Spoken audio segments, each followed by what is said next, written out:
Good evening. Thank you. That's all true, except we're actually biannual now going forward, Port Magazine. But just so you know, don't worry, it's fresh from this year. So, yes, I'm all of those other things. I'm, as you mentioned, a founder of Document Studios, which I run with a creative director called Mark Thompson. And that's basically what I'm here to talk about. Document Studios is a storytelling project. We basically document stuff. And it's a project that I have been wanting to work with, having done almost 10 years of work in publishing and media, writing and editing for other people. So except for wanting to do my own thing, I wanted to carry on creating content while actually also being able to make some money out of it, which for anyone who works in media today know it's not always that easy. This document series was meant to be a mixture of editorial content and commercial pay, but done my way. And the challenge was to see how you can balance a commercial project with absolute editorial integrity. And I was asking myself if that's even possible. That's not necessarily for me to say how it turned out, but as you can see, this was the first client, Timberland. It all basically started when Timberland, who was 40 the other year, did a book themselves called Icon. And it was them looking at their own products, their own history. But I didn't feel that it was relevant to me. I didn't really connect with the publication. It didn't talk to me. Plus, often when brands do these kind of books and they looking at themselves and their own history, they put blinders on. They think everything they do is brilliant, so it all goes into the book. What they need is an editor. So the idea was to create a book that looked at Timberland from a subcultural point of view, highlighting the history, the story, and the products that we found interesting. In a way, if you like, it's a pop cultural retrospective. We asked ourselves, what is interesting about Timberland and what do we find fascinating about the brand? We approached it from an editorial point of view, almost a bit like if you were putting together an issue of a magazine about a brand. Importantly, once we had the official commission from Timberland, we were given complete editorial freedom. We didn't show or discuss any of the content with the brand until it was all done and finished, and I showed a PDF of the mag, or the book, to the brand. Luckily for us, they loved it. But the origins of Document Studios can be traced back a few years. This was a book that me and photographer Morgan O'Donovan published in 2012. You can't see it on the slide, but it was called Document Number 1. Basically, we documented the first ever London Collections Men for Spring Summer 13. It was the first standalone menswear event in London. And both me and Morgan were covering it for Dazed. But we felt that it deserved something a bit more substantial as well as online coverage. So we published a book. We were using Morgan's beautiful backstage photography together with my interviews. I selected 9 designers that I thought had standout shows that season. Aggie and Sam, Martin Rose, who you can see here, Richard Nichols, Sibling, Christopher Shannon, Astrid Anderson, etc. These were all standout shows from that season, the brightest stars. For some of the written pieces, I didn't actually interview the designers, but we spoke to people around them.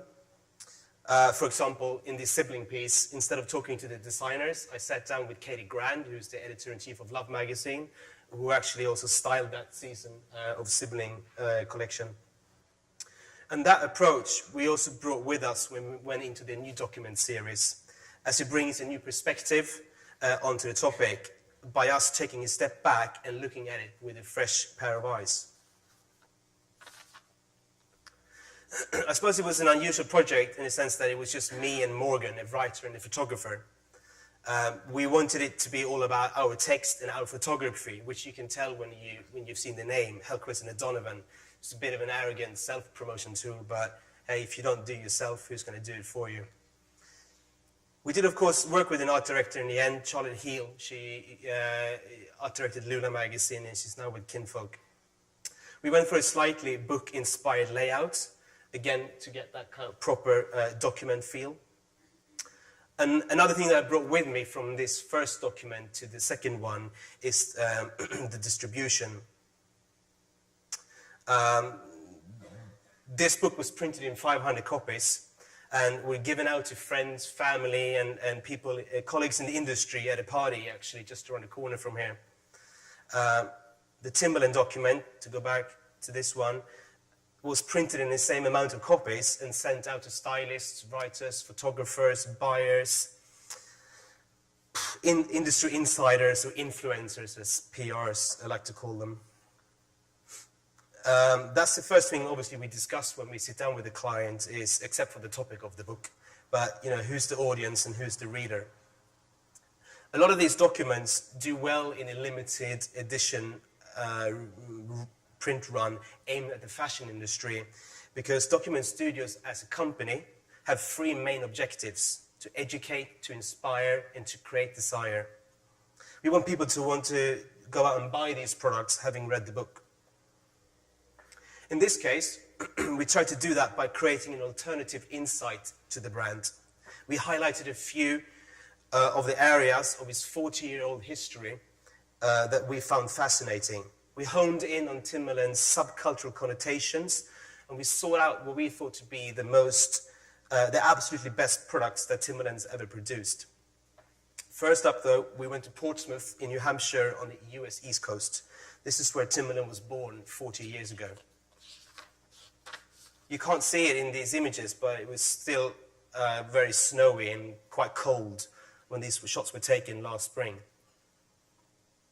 The idea was to show the area and the climate that Timberland was born out of. The coastline is battered with wind, snow, rain, 365 days a year. And Timberland was born as a reaction to that climate. It wasn't a need for waterproof jackets and boots in Asia or wherever they launched a brand, but the demands of their own everyday life.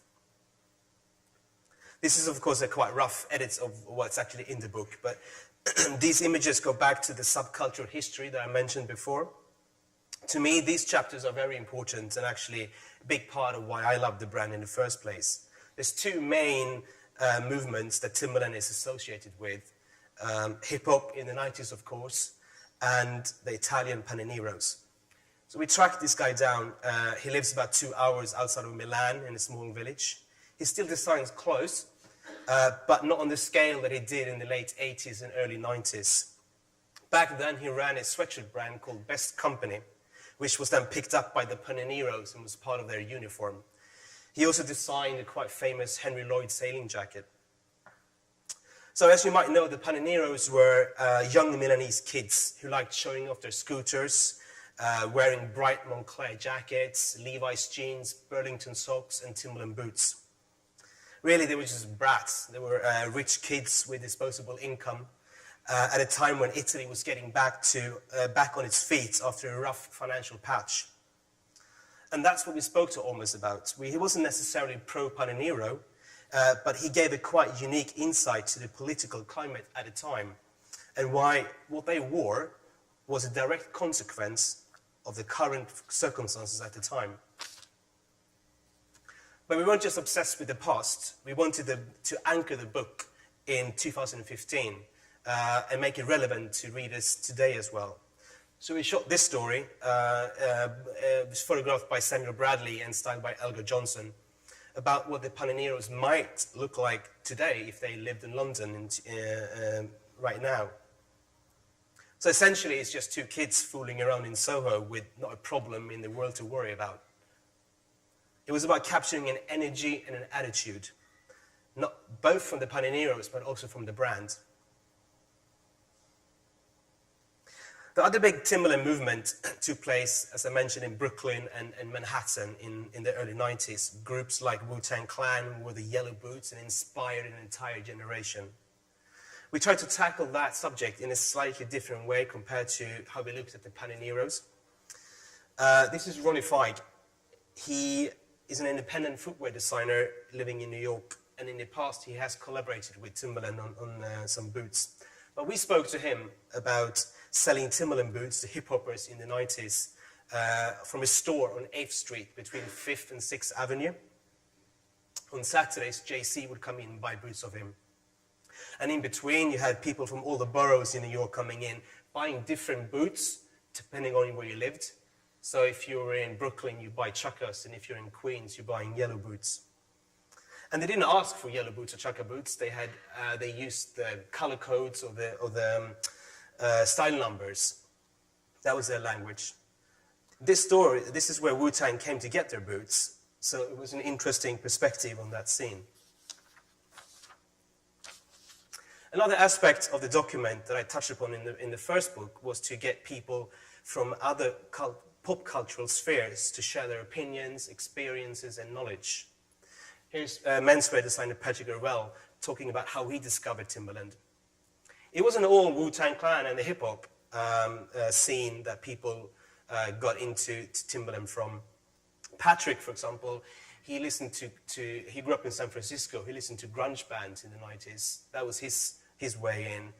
In Britain, in the UK, a lot of people started wearing Timberlands because of the acid scene. This is Hiroki Nakamura from Visvim. This was more about getting his point of view across.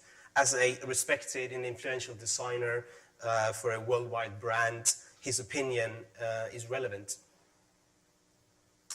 We also spoke to people like Gary Aspin from Adidas and Nick Bauer from Stussy for the same reasons. For this particular story, we focus on the Abington range, which is one of Timberland's premium footwear lines.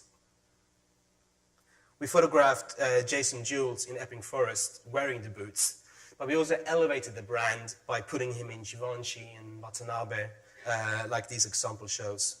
And alongside the shots, we had Jason writing an essay about the coming of age of a modern America as a fully industrialized nation in conjunction with the birth of Timberland as a workwear brand. Lastly, and this was one of my favorite stories, this is a best-of shoot from Timberland's all collaborative project. I handpicked 10 boots and shoes that I thought showed the best possible design and the most innovative brand partners for Timberland. Timberland didn't actually own all of these boots. They had a couple. I got some from a couple of PRs, but most of them I had to chase down myself and buy, mostly from Japan. I blew a substantial part of the budget on these boots, but the good thing is, as I own them now, I can wear them. Thank you.